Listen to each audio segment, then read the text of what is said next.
Okay, thank you very much. Please. Thank you. Big day today at the White House. All of American society is engaged and mobilized in the war against the invisible enemy. While we must remain vigilant, it is clear that our aggressive strategy is working, and very strongly working, I might add. New cases are declining throughout the New York metropolitan area. Cases in the Detroit and Denver metro areas are flat. Washington, D.C., Baltimore, Philadelphia, and St. Louis are showing great signs of progress, and new cases in Houston and New Orleans are declining. The battle continues, but the data suggests that nationwide we have passed the peak on new cases.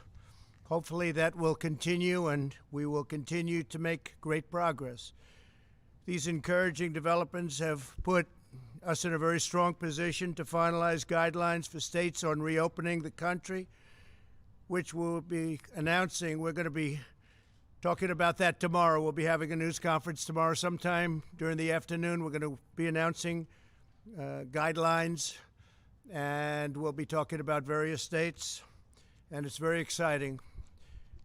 It's been a horrible time to see such death and destruction, especially when you come out of what was the greatest economy in the history of the world. The greatest. There's never been an economy like what we had produced, but we'll produce it again. And I think we'll produce it again very fast. The medical and healthcare advances we've made are critical to our continued progress. We've rapidly developed the most expansive and accurate testing system anywhere in the world, and have completed more than 3.3 million tests. To date, we have authorized 48 separate coronavirus tests, and the FDA is working with 300 companies and labs to widen our capacity still further. Today, Abbott Labs announced that it has developed an antibody test that will determine if someone has been previously infected with the coronavirus and potentially developed immunity. It's a great test. The company says these tests could be available to screen up to 20 million people in a matter of weeks. My administration is also distributing vast amounts of medical supplies to states across the country through Project Airbridge, which has been an amazing success. We have completed 44 flights, and these are flights of very, very large airplanes, massive cargo planes. 44 flights of critical supplies as of today, and an additional 56 flights scheduled in the near future. We have some very brilliant people working on this. It's logistically incredible what they've done. And we've also been working on this with the military. And these people have been, the genius of all of them together has been incredible to watch. In total, through all channels, the federal government has developed and delivered 39.4 million N95 masks, 431 million gloves, 57 million surgical masks, and 10.2 million gowns. We ordered 500 million masks, and they'll be coming shortly. And we've distributed 100 million masks. Following our use of the Defense Production Act, GM announced that its first ventilator has come off the assembly line in Kokomo, Indiana. Great place. They did it in 11 days from start to finish, a remarkable testament to the ingenuity of the American worker.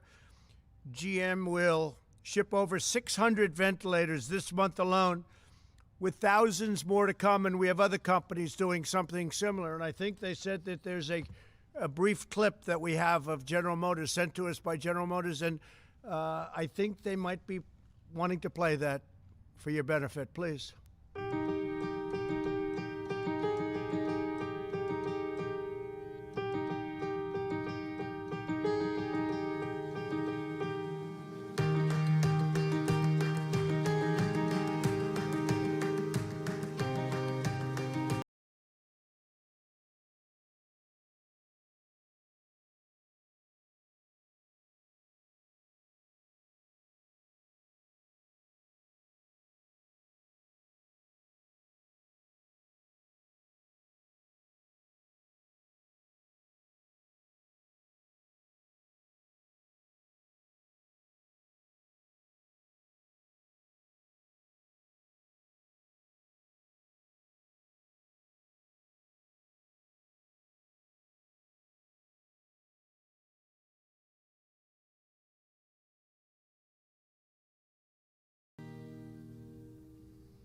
I know you got a little bit nervous when you saw there was a clip about ready to be played, but that was sent to us by General Motors, and we thought it would be a good one to play. It's amazing. It's, you know, what they've done in a very, very short period of time. They're now making thousands of ventilators, and they're coming out of the factory very rapidly at a clip that nobody can even believe. But we have others also doing it, and these are very high-grade ventilators. So we're helping a lot of people, and at this moment, nobody needs them. We have to remember, during the surge, nobody's needed them for weeks now. But we'll have them for stockpiles, and very importantly, we're going to have them for other countries, because nobody's able to do things like we can do, and we're going to be able to help other countries that are having tremendous problems, to put it mildly. My administration is using every available authority to accelerate the development, study, and delivery of therapies, so important, therapies, treatments, and ultimately what we want to come up with is a safe vaccine. But frankly, the therapies to me are the most important, because it takes care of people right now. The vaccines have to be tested, so it takes a longer period of time. But we have some great potential therapies already, and we'll see how they're working. We'll be able to report on that, I think, over the next week or two. Tremendous progress has been made. At least 35 clinical trials of promising therapies are now underway. So 35 different genius companies. If you look at AIDS, if you look at Ebola, if you look at so many things, they've come up with the answers to so many things. You wouldn't have believed it, and we're very honored to be working with them. They include antivirals and also, and they something which is incredible, keeps the virus from multiplying, a mechanism that keeps the virus from multiplying, immune therapies that prevent the immune system from overreaching to the virus, and convalescent plasma treatments that use antibodies from the blood of recovered patients. So we have a lot of patients who recover, and they're so happy to have recovered that the first thing they do is say, we want to give our blood. And they do that. It's incredible. We have thousands of people that are doing that. They recover. They feel they have an obligation because they've gotten such great care. And a lot of them didn't think they were going to make it. As the entire U.S. government works to combat the global pandemic, it is absolutely essential that the key positions at relevant federal agencies are fully staffed, and we're not allowing that to take place through our Congress. They're just not giving it to us. We have many, many positions that are unstaffed because we can't get the approvals. The Democrats are holding us up. We cannot get approval.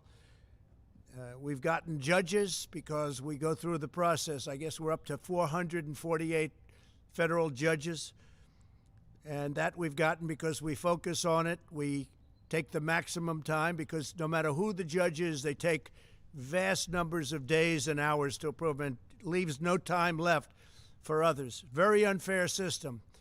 If a judge is going to be approved in 1 hour in one session, it doesn't matter. They'll take the maximum number of hours and days, you're talking about days, to get one judge approved.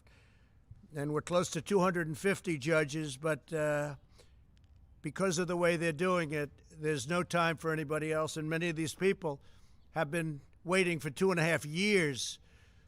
We have a couple that have been waiting for longer than that. There are currently 129 nominees stuck in the Senate because of partisan obstruction. Many are nominated for vacancies that must be filled to assist with the coronavirus crisis and the resulting economic challenges. And I've read over the couple of years, well, I didn't fill positions. I don't fill positions. In some cases, we don't need the position, and I'm all for that. But in many cases, you do, but we can't get them approved by the Democrats. They won't release them. The positions include the Director of National Intelligence, 2 members of the Federal Reserve Board of Governors, the Assistant Secretary of Treasury for Financial Markets of the United States, and the Undersecretary of Agriculture responsible for administering food security programs. And Sonny Perdue, who's going to be speaking today, is saying, please, can I have this man, can I have this particular person approved as soon as possible? He's been telling me that for a long time, and the Democrats won't allow it to happen. Again, every single judge, every nominee we have goes through maximum or at least they go through a long process. So it takes days and days, and there's no time left, and it's just a concerted effort to make life difficult. An example is Michael Pack. He's my nominee for the CEO of the Broadcasting Board of Governors, and he's been stuck in committee for 2 years, preventing us from managing the Voice of America. Very important. And if you heard what's coming out of the Voice of America, it's disgusting. What things they say are disgusting toward our country. And Michael Pack would get in. He'd do a great job, but he's been waiting now for 2 years. Can't get him approved. The Senate has left Washington until at least May 4th. The Constitution provides a mechanism for the president to fill positions in such circumstances. The recess appointment, it's called. The Senate's practice of gaveling into so-called pro forma sessions where no one is even there has prevented me from using the constitutional authority that we're given under the recess provisions. The Senate should either fulfill its duty and vote on my nominees, or it should formally adjourn so that I can make recess appointments. We have a tremendous number of people that have to come into government, and now more so than ever before because of the virus and the problem.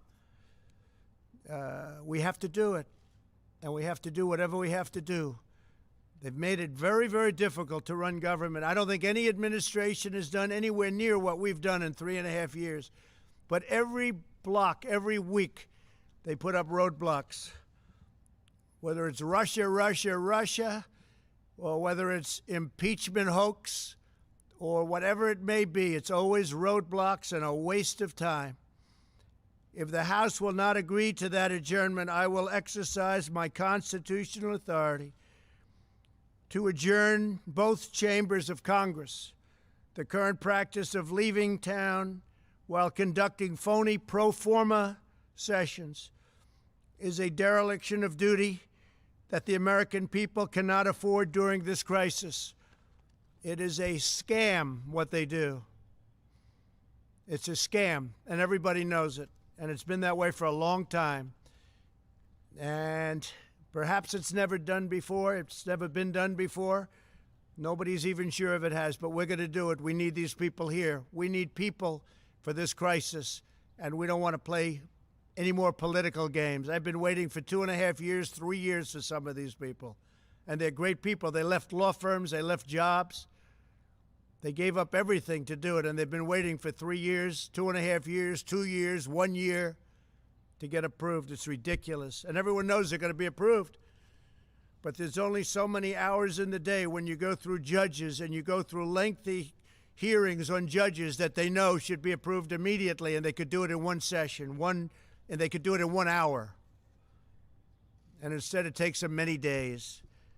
In order to advance the health and security of our nation and all nations, as we announced yesterday, the U.S. government has put a hold on funding to the WHO, World Health Organization, pending a review of the organization's cover-up and mismanagement of the coronavirus outbreak. Over the objections of the WHO, we took decisive action and early life-saving action to suspend travel from China. They didn't want to do it. They were angry that we did it. It was early on. They were angry that we did it. Took them a long time to realize what was going, but I have a feeling they knew exactly what was going on. Tragically, other nations put their trust in the WHO, and they didn't do any form of ban. And you see what happened to Italy. You see what happened to Spain. You see what happened to France. WHO's guidance had failed to control their borders at a very crucial phase, quickly unleashing the contagion around the world.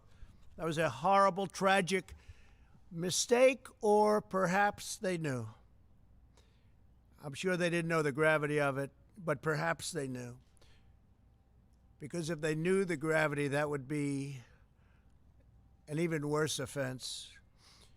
To ease the economic pain of millions of American families, we've now processed $300 billion in loans to more than 1 million small businesses through the Paycheck Protection Program. This action has saved millions of American jobs. It's been an incredible success, and they want to replenish it now, but again, the Democrats don't want to do that. This is money that goes to the workers of our country.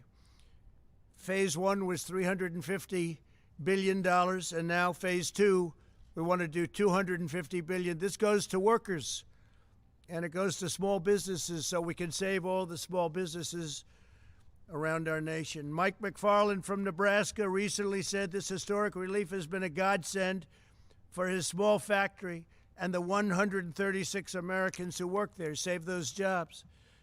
Another small business owner, Tim Miller from Oklahoma, called the program a total lifesaver for his auto repair shop's 4 employees. Stories like these underscore why Congress must replenish the Paycheck Protection Program immediately. The Republicans want to do it. They want to do it immediately. They want to do it now. And the Democrats are stopping it. A short time ago, CDC issued public health guidelines for critical industries. In a few moments, Agricultural Secretary Sonny Perdue will elaborate on how these guidelines apply to our nation's dedicated workers in the food processing profession, because it's a profession. It's incredible what they do. Food processing, and they're keeping our grocery stores full.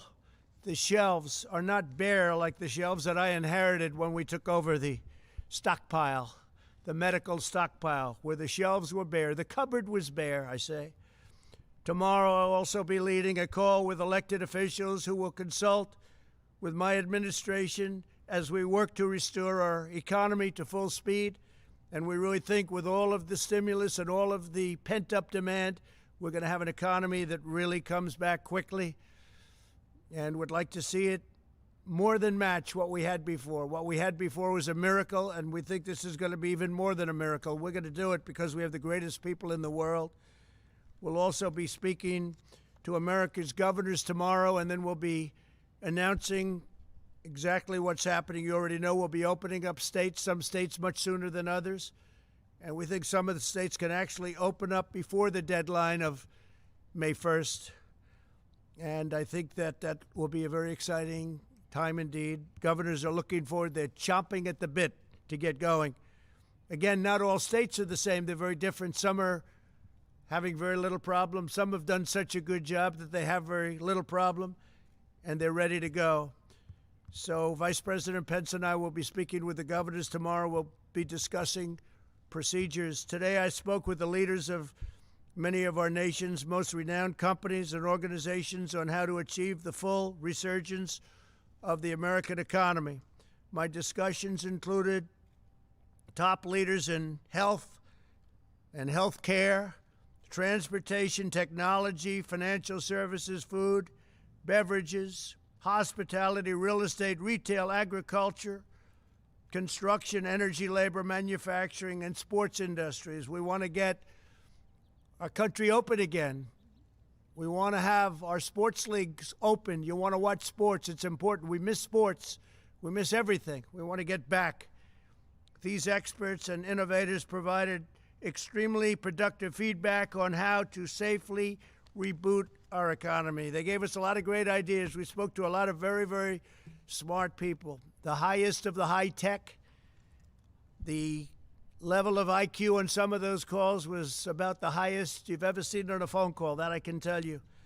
But we have a lot of great thought went into those calls, and a lot of questions came out, and also statements, very strong statements as to what they recommend. I think it was a great day. We did a lot of calling with a lot of very prominent people, but more importantly, very smart people and people that love our country. They talked about the vital importance of our wide array of relief measures to address the present crisis, and they provided valuable insights on how to move forward, including on the role of protective gear, where we have tremendous amounts of protective gear coming in, robust testing, and the future use of therapies and treatments. They also underscored the crucial importance of strong supply chains and communications infrastructure. We're talking about infrastructure for the middle of our country. We're talking about broadband and things that they frankly don't have and haven't had for a long time because a lot of politicians forgot about them. Can't forget about them. They're really the heart and soul. Can't forget about them. And we're talking about the telemedical. It's a new thing, and it's incredible what they've been able to do. This is an industry that's just growing, but it's grown by leaps and bounds over the last 5 weeks. People are learning so much. Without the ability to see a doctor, they're learning so much, and a lot of good things are happening. That's something that's really, going forward, I think, going to be very important for our country. As we've seen throughout our proud history, America is never greater than when our people are working in unison toward a common goal. That's what's happening right now. We'll go ahead, we'll forge an even brighter future today than we had, and we'll be, along with other nations, hopefully, we're working with other nations, we'll be the comeback kids, all of us, all of us. It's incredible what's going on. I'm very proud of the people of this country. I'm very proud of the people I spoke to today. These are truly great, brilliant people, and we've gained tremendous insight. So tomorrow's going to be a very big day. We're going to be speaking with the governors. We'll have some information on some openings. And again, we'll have some openings that will exceed our expectations, and they'll be safe, they'll be strong, but we want to get our country back. We want to get our country back, and we're going to do it, and we're going to do it soon. With that, I'd like to ask Dr. Birx to come up and say a few words, and then Secretary Sonny Perdue, and then Vice President Pence. Thank you very much. Thank you. Thank you.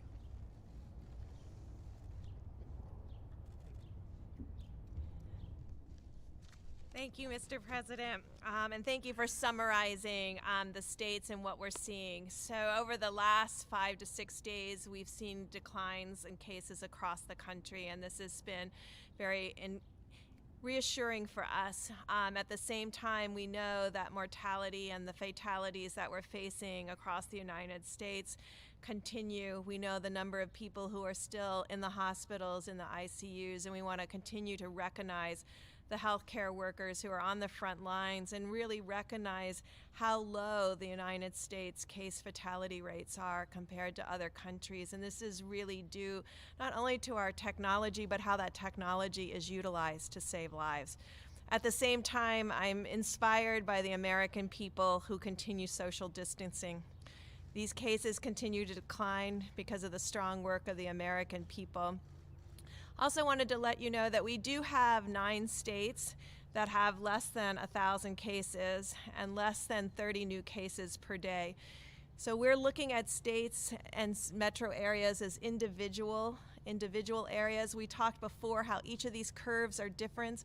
Each of the cases' experiences are different. We have some states like California and Washington State, Oregon, that never really had a peak because of so much work that their populations did to decrease and keep the new cases down. So each of these individual states and individual metros are being studied very specifically. I do want to highlight, and we are remaining concerned, and we've been having discussions with Rhode Island. Rhode Island and Providence are in a unique situation. First, they had increasing cases from the New York City area, and now they have new increasing cases from the Boston area. They're caught between 2 incredible hotspots in the country. They're doing an extraordinary job. They're caring for the individuals in the front lines, but Providence continues to have new cases. And we do continue to work with specific states that have specific outbreaks related to individual occurrences. I will just remind the American people again, this is a highly contagious virus. Social gatherings, coming together, is there always a chance that an asymptomatic person can spread the virus unknowingly. No one is intending to spread the virus. We know if you are sick, you will stay home. But to all of you that are out there that would like to join together and just have that dinner party for 20, don't do it yet. Continue to follow the presidential guidelines. We really appreciate the work of the American people. We see as a country we're improving. We see as metro areas we're improving. We see as communities, as counties, and as states we're improving. But that also still requires everyone to continue to social distance. And in the end, we do have states that have very few cases and very few new cases. And so these are the ones the President is referring to that have been silent, relatively silent throughout this epidemic and pandemic that many of us have faced.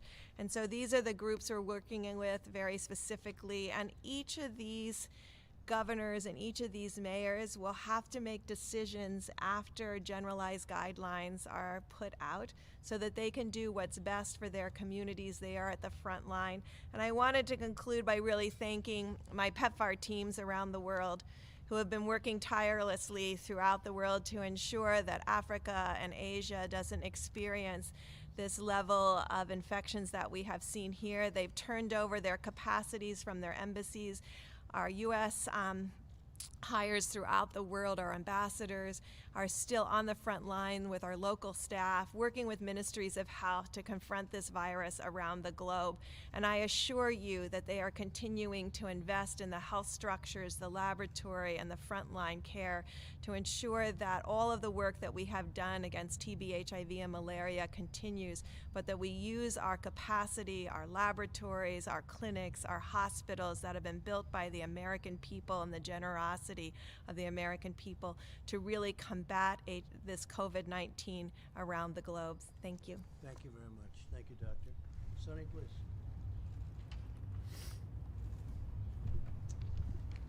Thank you, Mr. President, for the opportunity to be here with you today, and I want you to know it's an honor to represent you in leading the Department of Agriculture and represent the constituency who are crucial in maintaining our nation's food security, enabling us to keep food on the table of our American families, not only just food, but wholesome and safe food as well. I'd like to start my remarks today by echoing what my colleagues at the CDC have been saying regarding the health and safety of our essential employees across the United States. CDC's provided strategies there that aimed at helping our most critical workers, both in healthcare and in food processing, to quickly and safely to return to work after potential exposure to COVID-19, provided those workers are symptom-free. And this guidance will help these critical industries in the food sector protect the health and safety of essential workers while keeping critical functions working throughout the COVID-19 response. As we know, any employee who develops symptoms while on the job should go home immediately, and the interim guidance is in line with CDC's recommendations for healthcare workers caring for those sick with COVID-19. So we appreciate the dedication and commitment of all the brave men and women working to keep their communities fed, and we will continue to work with the CDC to keep those individuals as safe as possible during these challenging times. In that vein, there's been a lot happening this week as COVID-19 is impacting food processing facilities, as you know. For Americans who may be worried about access to good food because of this, I want to assure you the American food supply is strong, resilient, and safe. And in fact, our food supply chain has shown tremendous agility in shifting production and logistics so suddenly from restaurant and institutional settings to retail settings. To all the employers out there in this sector, it's critical that you follow CDC guidelines and guidance and best practices to keep all of your employees and people safe and healthy. To employees and local public health officials advising them, the CDC has issued guidelines on how to mitigate a situation if you have a positive case in one of your facilities.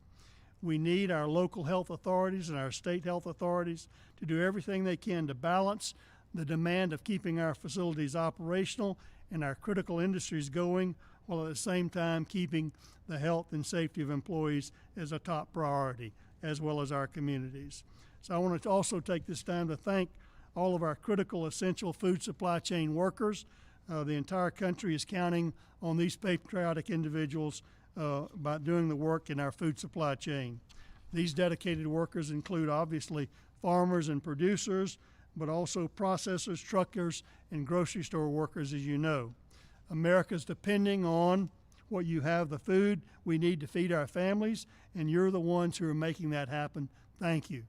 As an entire nation, we're truly thankful for the work you're doing, and we recognize that you are the true patriotic heroes during this national emergency, along with our healthcare workers. So before I sign off here, Mr. President, I want to remind you and all of us of one more thing. In the United States, we have plenty of food for all of our citizens. I want to be clear. The bare store shelves that you may see in some cities in the country are a demand issue, not a supply issue. The way food is prepared and packaged to be sold in a restaurant or a school is significantly different than the way it's packaged for you to buy in the grocery store. Our supply chain is sophisticated, efficient, integrated, and synchronized, and it's taken us a few days to relocate the misalignment between institutional settings and grocery settings. But that does not mean that we don't have enough food in this country to feed the American people.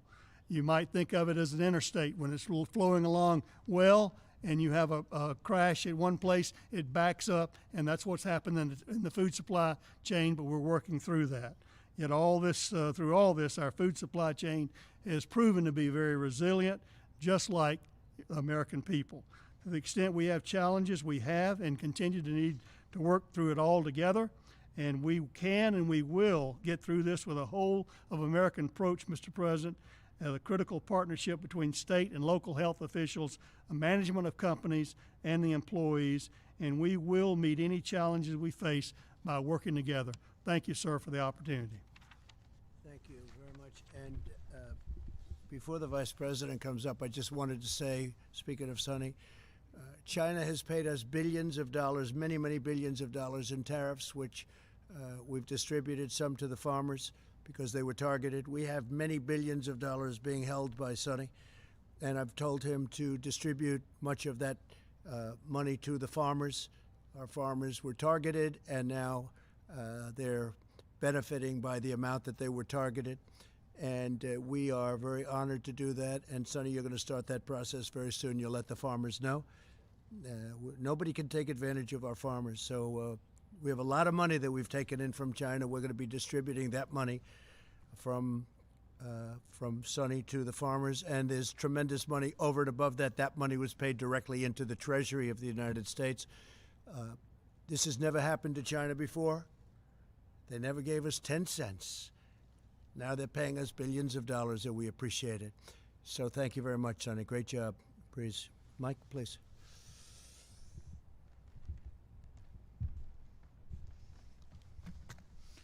Thank you, Mr. President. The White House Coronavirus Task Force met today. It was reported to us that we've conducted and completed 3,324,000 tests across the nation. More than 619,000 Americans have tested positive. But as you reflected yesterday when we welcomed coronavirus survivors here to the White House from across the country, some more than 45,000 Americans have fully recovered. Sadly, we mourn the loss of more than 27,000 of our countrymen. Our hearts are with their families and with the families of all of those that continue to struggle with the serious consequences of this illness. But as Dr. Birx just reflected, despite the heartbreaking losses, we're getting there, America. Because of the efforts of people all across this country to put into practice the President's coronavirus guidelines, because of their adherence to the direction of state and local authorities, as Dr. Birx just reflected, we see great signs of progress from the West Coast to the East Coast. President Trump has directed our team to develop new guidelines that will be presented tomorrow to our nation's governors and released to the American people thereafter. The American people will be encouraged to know that as we stand here today, 24% of the counties of this country have no reported coronavirus cases. In fact, half of the states in America have less than 2,500 cases per state. This is a great tribute to the efforts by the people of those communities.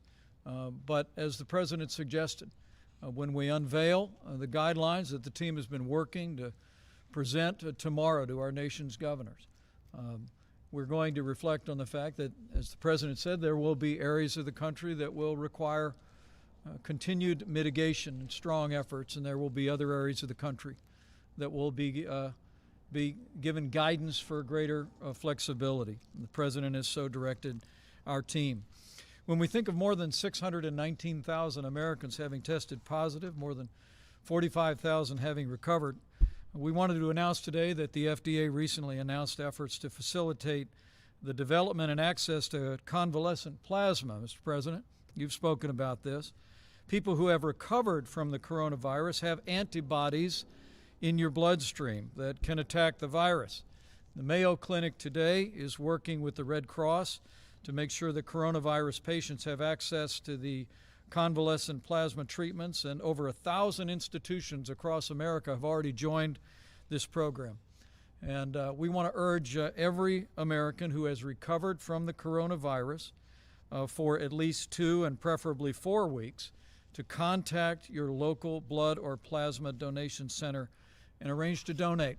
It's one more way that the American people can do their part and step forward, and thousands have already done so, and we know that tens of thousands will join them.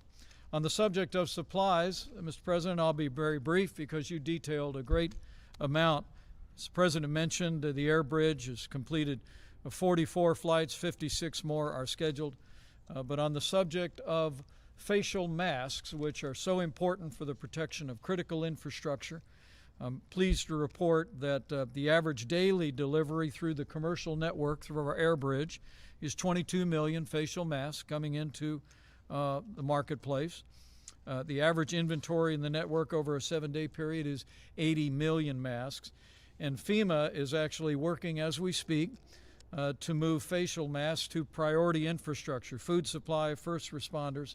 There'll be 6.5 million masks that go out before the end of this week, an additional 20 million before April the 20th, and then we'll be adding 6.5 million each and every week. At the President's direction, we're going to ensure that all of those that work in food supply, all of those first responders, have access to masks, and we're increasing those every day. Finally, I know I speak for the President when I say how proud we are of all of our healthcare workers across the country, and how proud we are of the men and women in uniform, our medical professionals who have been deployed across the nation, literally by the thousands. In fact, as we stand here today, 576 doctors, nurses, and other military medical professionals have been deployed to 13 hospitals across the nation, 10 in New York, and 1 in Connecticut, Texas, and Louisiana each. And as the President reflected a few days ago, because we happily did not have the demand on the Javits Center and on the comfort in New York City, at the President's direction, we have deployed doctors and nurses from those 2 facilities to hospitals. In fact, the President and I were just speaking to Mayor de Blasio just before we came out, and he expressed his great admiration and appreciation for the relief that these medical military personnel have provided to incredibly dedicated people in our hospitals. 258 medical personnel just yesterday were deployed off the ship and out of the Javits Center into New York. With that, Mr. President, I'll step aside, but it's remarkable to think of all that we've accomplished over the last month since you first issued the presidential guidelines for America. The truth is, because of what the American people have done over the last 30 days, we are slowing the spread. We are ensuring that every American family would have access to the health care that we'd want any member of our family to have, with the greatest health care professionals in the world. We're saving lives, and we're healing our land. And so we want to thank the American people for all you have done. And tomorrow we'll be presenting a new guidance to the governors of this country about how we build on our progress and reopen America in a safe and responsible way. Thank you, Mr. President. On the recess appointments, Mr. President, if I could. Mr. President? Steve, please. You mentioned the possibility of adjourning both chambers of Congress. Could you explain what you meant by that, sir? Very simple. If they don't act on getting these people approved that we need, because of we need them anyway, but we especially need now because of the pandemic, we are going to do something that will be something I'd prefer not doing, but which I should do, and I will do if I have to.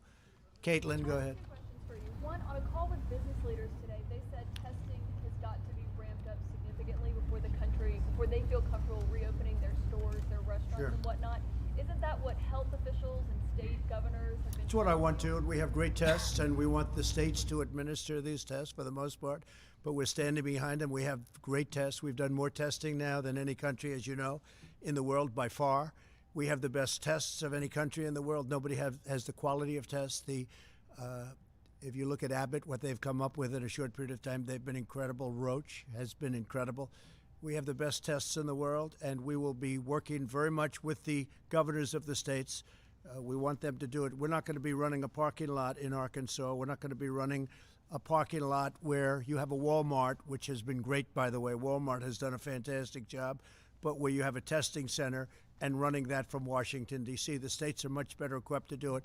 But we'll be working with the states. We're standing behind the states. We're going to work very closely with the governors in terms of that, getting additional equipment. It used to be 3-4 weeks ago, 2 weeks ago, could we get more ventilators, right? And we got them ventilators, and you don't hear that anymore. It's been pretty amazing what we've been able to do. Yeah, go ahead, John. Walmart, a lot of those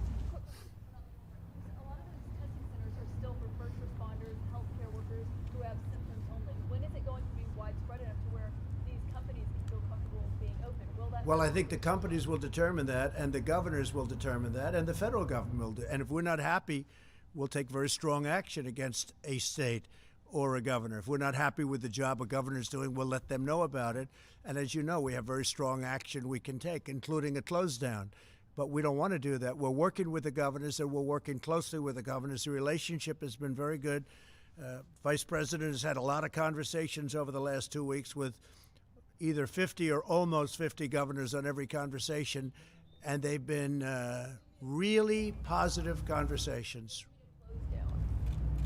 We have the right to do whatever we want, but we wouldn't do that. But no, we would have the right to close down what they're doing if we want to do that. But we don't want to do that, and I don't think there'll be any reason to do that, but we have the right to do that. Steve, go ahead. Go ahead. You got me already. Mr. President, why did you have your name added to these coronavirus relief checks? Well, I don't know too much about it, but I understand my name is there.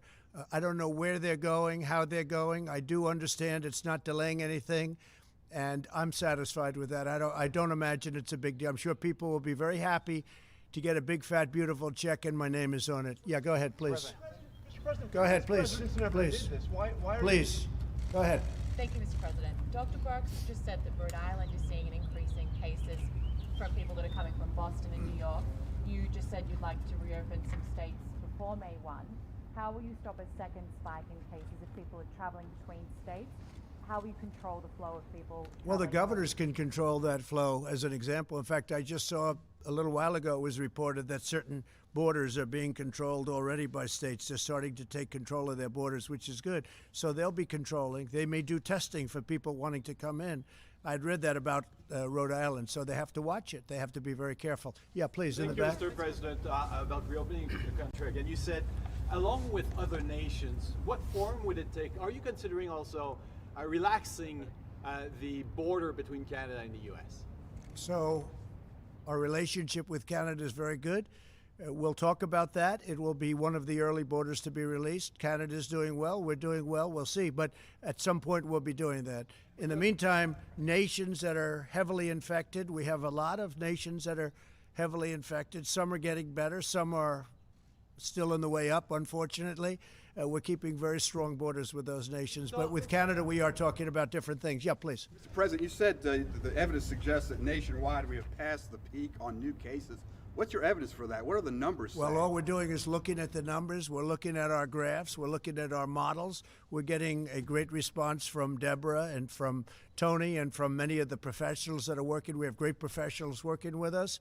And I think based on that, we're doing very well. Based on that, it looks like we're headed absolutely in the right direction. But some states are looking at other states and they're saying, I can't imagine what they're going through because they're not in that position. They're in very good shape. I would say that we have 20 states at least, but you really have 29 that are in extremely good shape. You have others that are getting much better. And I think with almost few exceptions, you have every state that is either doing better or on the way to doing better. Yeah, please. Yeah, go ahead. Yeah, thank you, Mr. President. On your threat to adjourn Congress, clearly you have the power, Article 2, Section 3, but that'd be quite radical to do. Earlier last month, you were in the Oval Office talked about now is not the time for partisanship. How will that act lower the partisanship in this town, and could it potentially hinder your ability to get something done on coronavirus? Well, look, it's been a very partisan government for a long period of time, not just this administration. You can go back into the last two administrations. You've seen a lot of partisanship. And even now, you would think that we wouldn't have, as an example, with the paycheck plan. That's going so well. It's so smooth, so beautiful, almost without a hitch. All of that money is being distributed to small businesses. They're giving it to their employees. It's keeping them ready, viable, so when we open. And now it's been so good that it's almost depleted, and we want to replenish it, and we can't get the Democrats to approve it. And that's a program that they and everybody else admit that are great. So you do have partisanship. We have been trying for years to get people approved for positions. People have left. One man left a law firm. One man left a big chain. He was a very successful executive. He left. It was 2 years ago. We have people that have been waiting for 3 years, and we can't get them approved by the Democrats in the Senate because they're taking so long to approve our judges. Now, I have to tell you that I'm totally in favor of what Mitch is doing with judges, because that's always seems to be a priority, and it's a very important priority. I think it's one of the great trademarks of this administration. We've approved record numbers of federal judges and appellate judges and 2 Supreme Court judges. But rather than approving somebody who's highly qualified, somebody that everybody knows is going to be approved, rather than going quickly, they take the maximum amount of time, whatever that time may be. And what they're doing by doing that is taking days to approve somebody that could be approved in a quick vote. People that get phenomenal reviews in committee are going maximum number of hours. And what they do is there's only so many hours in a day. Now, we could have said, let's stay. I would have been in favor of that. They didn't choose to do it. But I have a very strong power. I'd rather not use that power. But we have way over 100 people that we very badly need in this administration that should have been approved a long time ago. And one of them is the head of Voice of America. If you look at what they're doing and what they're saying about our country, it's a disgrace, the people that are running that. We have somebody that's really good, really talented, and that loves our country.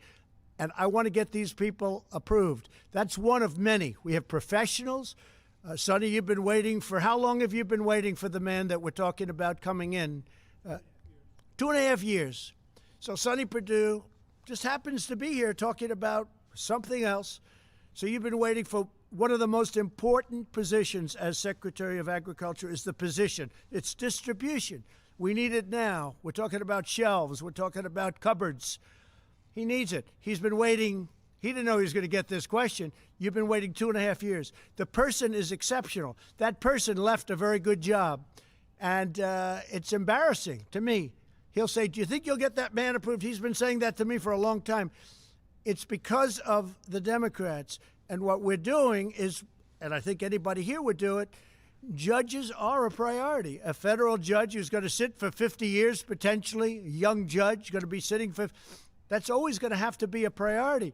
But because they're taking so much time and approving they're trying to put us through the mill. That's when you talk about partisanship, and it's never, ever happened before. You can look at every administration in the history of this country. Nobody has ever had hundreds of people not approved after 3.5 years. Go ahead, please. What's the timeline for that, though? If Congress doesn't act we'll by know when, soon. do you Look, have a they date? know. They've been warned, and they're being warned right now. If they don't approve it, then we're going to go this route. And we'll probably be challenged in court, and we'll see who wins. But when the court hears that we aren't getting people approved, as Sonny would say, for 2.5 years for an important position that we need because of this crisis. We needed these people before, but now we really need these people. When you talk about, back to the numbers for a second, when you talk about the numbers, the jobless claims are going to come out tomorrow. It's likely around 5 million more Americans putting their names in for unemployment benefits, but yet there are still a couple thousand people as well dying a day because of coronavirus. When you talk about opening up the American economy, or at least in parts now, how do you balance that decision out given both of those figures? Well, there has to be a balance. You know, there's also death involved in keeping it close. And I've gone over this with you, and I believe this so strongly. When you look at mental health, when you look at suicides, suicide hotlines which are exploding, people losing their jobs, when you look at drugs and people that didn't take drugs and now they're becoming drug addicted because they're going through a problem, they have no job, they have no money coming in, other than the money we're getting them. We've opened up the coffers to a large extent. We're helping people. This is why I wish the Democrats would help us a little bit with it, because they should. It's purely partisan what they're doing, and it's bad for our country. But you know, there is death by having this strongly closed country. We have to get back to work. With all of that being said, we're going to start with states and with governors that have done a great job, and they're going to open it up as they see fit, and we're going to be right behind them, and we're going to be working. We're going to be supplying them with things if they don't have them. We want them to have them. We're going to be helping them with ventilators after this is over so that they can't say, oh, the federal government. We want them to have. They've had a lot of options. Many of the governors have had a lot of options over the years to buy ventilators. They didn't choose to do it. So we're going to be helping them to fill up their stockpiles. We're going to have plenty. And as I said, I'm very proud to do it. We're going to be helping other nations. We're going to be helping Italy, Spain, France, other nations. And we're going to be helping them strongly. I think Russia is going to need ventilators. They're having a hard time in Moscow. We're going to help them. We're going to help other countries that need ventilators. We're going to have a lot. You see it with General Motors. You see it with other companies that are producing. We're going to have hundreds of thousands of ventilators, and it's a great thing to have. Yes, in the back, please. Is anybody freezing? You know, it's very cold out here, so we can leave early, right? Okay, a couple of more. Go ahead, please. Thank you, Mr. President. Why do we have 20% of the world's deaths from the coronavirus when we're only 4% of the world's population?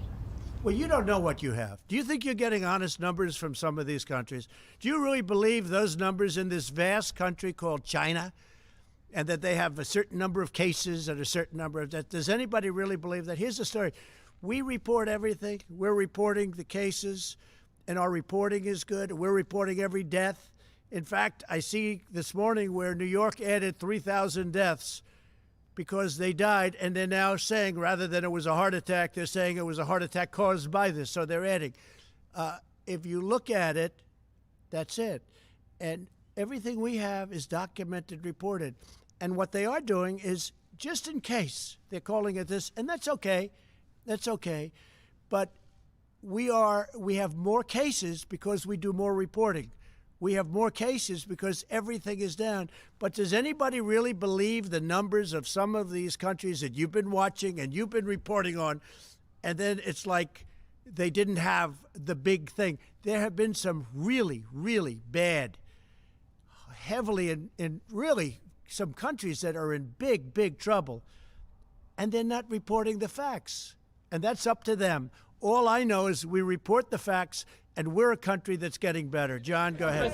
Mr. President, multiple sources are telling Fox News today that the United States government now has high confidence that while the coronavirus is a naturally occurring virus, it emanated from a virology lab in Wuhan, that because of lax safety protocols, an intern was infected, who later infected her boyfriend, and then went to the wet market in Wuhan, where it began to spread. Does that correspond with what you have heard from officials? Well, I don't want to say that, John, but I will tell you more and more we're hearing the story, and we'll see. When you say multiple sources, now there's a case where you can use the word sources, but we are doing a very thorough examination of this horrible situation that happened. Go ahead, please. In your many conversations with President Xi, Mr. President, did you ever discuss with him State Department concerns about lax safety protocols that had been reported to the State Department from the embassy in Beijing about that laboratory? I don't want to discuss what I talked to him about the laboratory.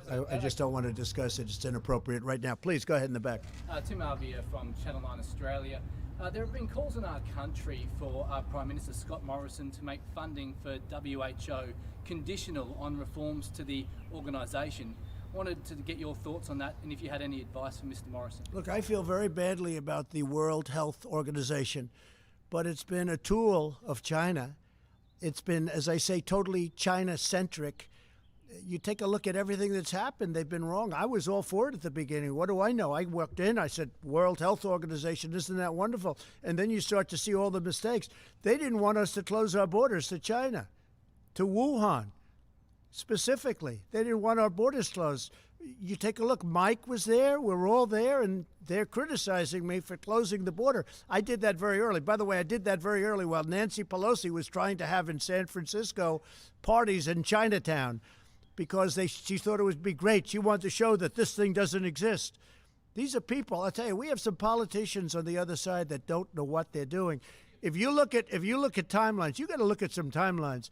But the World Health Organization, just like the World Trade Organization, I'm telling you, I call them, they have been treating the United States for decades so badly, and they've been so in favor of China.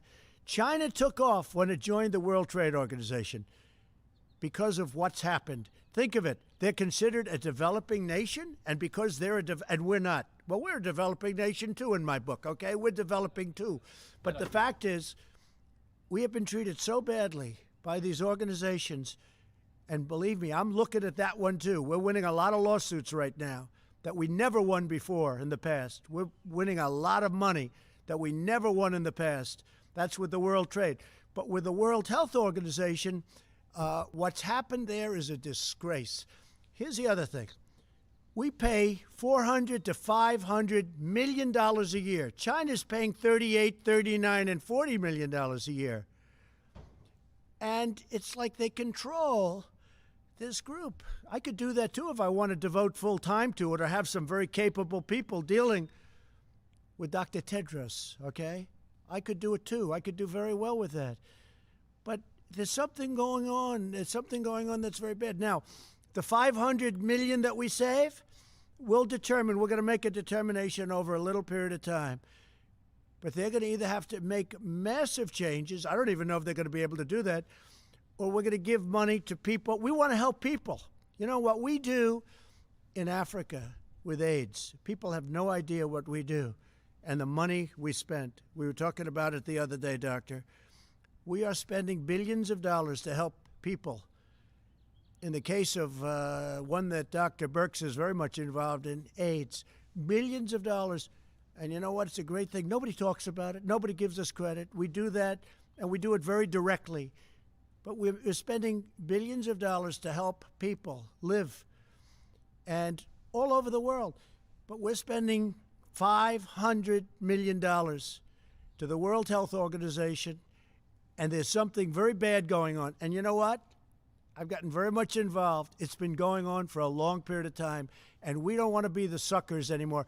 So it's cold out. We will talk to you tomorrow. Big day tomorrow. Very big day. Thank you. If Dr. Tedros is removed, would you change your mind?